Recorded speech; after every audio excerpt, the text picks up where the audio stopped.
Olá, meu irmão, bom dia. Nós estamos começando mais um momento devocional, agora olhando para o Salmo de número 10.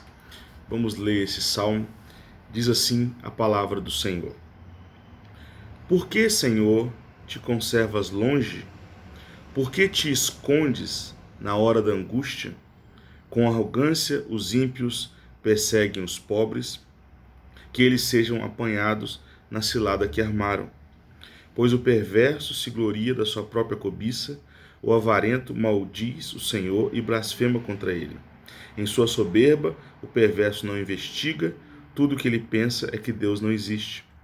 São prósperos os caminhos dele em todo o tempo, muito acima e longe dele estão os teus juízos. Quanto aos seus adversários, ele a todos trata com desprezo.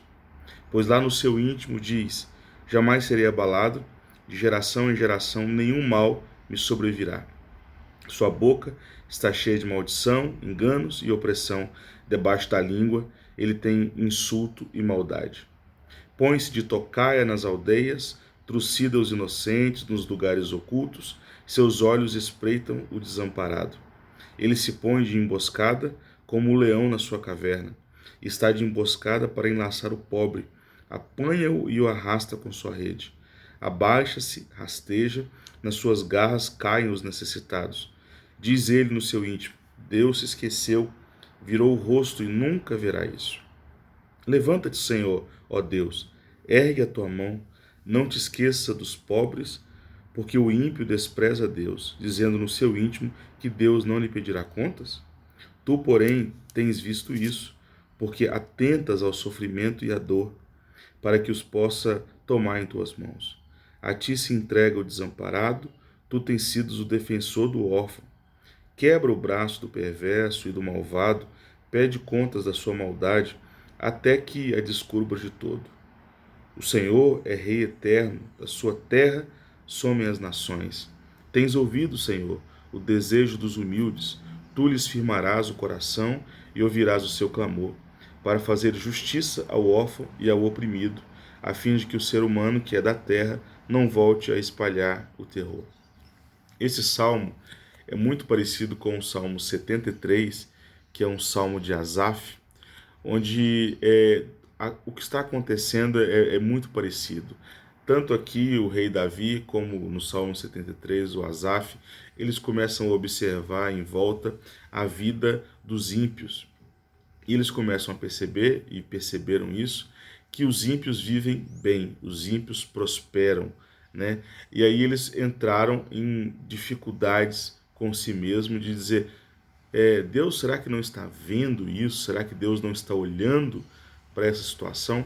Aqui o salmista faz isso. Ele começa a observar que os ímpios continuam praticando iniquidade, continuam explorando o pobre, continuam explorando as pessoas, trabalhando com corrupção, roubando aqueles que estão adquirindo as coisas com o suor do seu rosto, e parece que nada acontece a ele.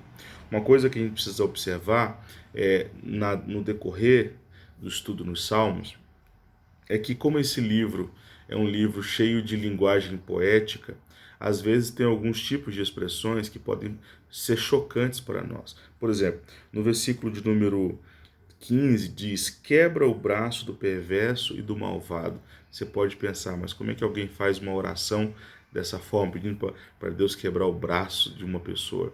Na verdade, isso aqui é uma linguagem poética. O que ele está querendo dizer é: tira o poder de ação, né? Braço aqui significa a ação dessa pessoa. E ele está dizendo aqui: Deus tira a ação, tira essa capacidade de agir dessa forma como o perverso está agindo, tira essa confiança dele. Meu irmão, nos nossos dias não é diferente.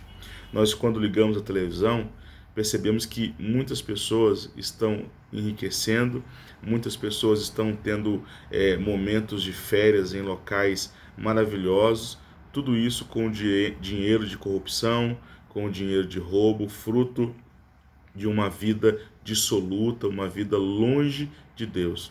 Até mesmo nós olhamos para as pessoas que estão à nossa volta e podemos perceber que muitas pessoas que não têm Deus, que não vivem na presença de Deus, estão prosperando, estão conseguindo comprar coisas, estão conseguindo fazer viagens, e talvez você que é justo, que está andando no caminho de Deus, esteja passando por dificuldade, passe por dificuldades há muito tempo, e você pode se perguntar: Deus, mas eu te sirvo, eu estou na tua presença, e por que os ímpios conseguem prosperar e eu não? Duas coisas eu gostaria de ressaltar com os irmãos nesta manhã. A primeira delas é que isso nos mostra que a teologia da prosperidade, que é muito pregada em muitas das igrejas, ela é falsa. E ela é falsa porque em toda a história das Escrituras, nós podemos perceber que muitos homens justos, homens de Deus, passaram por dificuldades, passaram por derrocadas financeiras, passaram por necessidade de algumas coisas, e o Senhor sempre estava suprindo eles, mas muitos não foram prósperos. Há essa ideia de que todo cristão será próspero financeiro, será bem-sucedido financeiramente, isso não é verdade. Também não é verdade que todo cristão terá uma vida de felicidade aqui, com bens abundantes, cercado de família, cercado de muitas coisas. Isso não é verdade. Muitos cristãos passaram por dificuldades. Há cristãos fiéis que morrem em acidentes trágicos. Essas coisas acontecem a nós também, né? Não acontece apenas aos ímpios, e às vezes acontece o inverso: os ímpios prosperam e os justos passam por dificuldades nessa vida, passam por algum sofrimento, não passam fome, porque eles têm a igreja que os ajuda, que está com eles, os irmãos que estão com ele. Mas muitos de nós não teremos uma vida de muitas abundâncias aqui nessa terra. Mas mesmo assim, nós cremos que Deus está conosco. Segundo ponto que eu gostaria de enfatizar com você é que o fim das coisas, é isso que importa de fato. O salmista Davi e tanto Asaf também no Salmo 73, eles são levados a observar o fim das coisas. E às vezes o ímpio pode prosperar por um certo tempo, mas o final é um final de destruição. A gente tem visto isso também na vida política do Brasil, nas redes sociais, nos jornais. Muitas pessoas que tiveram uma vida abastada por causa de roubos, de apropriação indébita de recursos públicos, hoje estão atrás das grades, hoje estão comendo uma comida ruim, tomando banho num chuveiro gelado, com muita dificuldade. Por quê? Porque eles receberam o devido pagamento dos seus atos, das suas falhas. Isso sempre vai acontecer, mas o final do justo, o final daquele que serve ao Senhor é glorioso. O final daquele que serve ao Senhor é abençoado. Por isso, nessa manhã, a lição que o salmista aqui nos dá é que nós devemos continuar, de fato, orando a Deus, pedindo justiça, mas tiremos então os olhos dos ímpios, tiremos então os olhos daqueles que prosperam à nossa volta, mas sem servir ao Senhor, porque toda uma vida de riqueza, toda uma vida de prosperidade sem a presença do Senhor é uma enorme pobreza, é uma enorme falta das coisas. Mas toda uma vida servindo ao Senhor, estando na presença do Senhor, mesmo que sem abundâncias materiais, é uma vida rica, é uma vida de riqueza. Que o Senhor Jesus te abençoe e que você saiba que o maior tesouro que você possui é o Senhor Jesus e a salvação. Um dia nós estaremos todos com o nosso Deus, que é dono do ouro e da prata. Essas coisas não devem atiçar o nosso coração, levar o nosso coração para olhar por outro lado.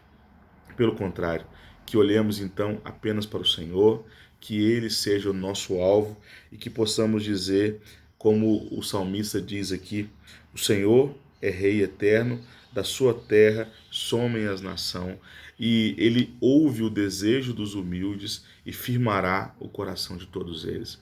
E essa deve ser a nossa posição, e essa é a alegria que nós devemos ter. Deus abençoe toda a sua família e abençoe seu dia. Amém.